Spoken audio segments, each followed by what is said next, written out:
हमारे सनातन हिंदू धर्म के प्राचीनतम और सर्वश्रेष्ठ ग्रंथ वेद हैं। चारों वेदों में ऋग्वेद के बाद यजुर्वेद का नाम आता है, अर्थात समयानुसार ऋग्वेद के पश्चात यजुर्वेद की रचना हुई।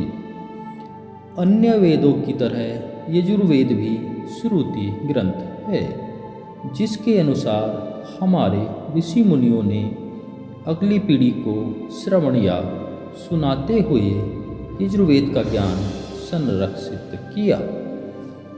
यजुर्वेद मुख्यतः कर्मकांड प्रधान ग्रंथ है।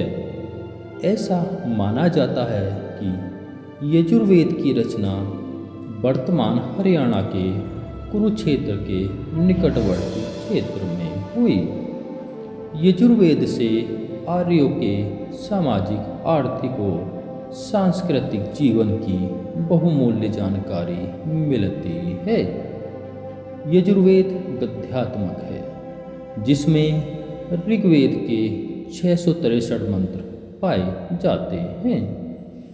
यजुर्वेद में यज्ञों और हवनों के नियम और विधान हैं।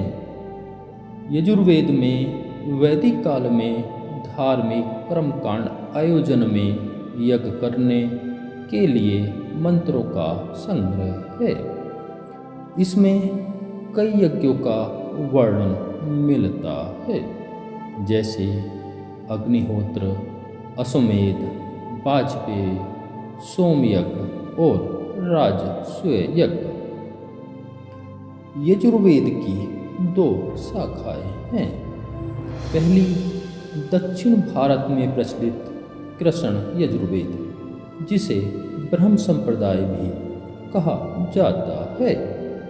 दूसरी उत्तरी भारत में प्रचलित शुक्ल यजुर्वेद, जिसे आदित्य संप्रदाय कहा जाता है। यजुर्वेद 5 भागों में विभक्त है। ये हैं काठक, कपिस्थल, मैत्रायणी, तैत्तरीय और वाजसनेयी। यजुर्वेद में राष्ट्र की उन्नति हेतु प्रसिद्ध प्रार्थना मंत्र मिलता है, जिसकी प्रथम पंक्ति है कि ब्राह्मण स्वराष्ट्र में हो द्विज ब्रह्म तेजधारी।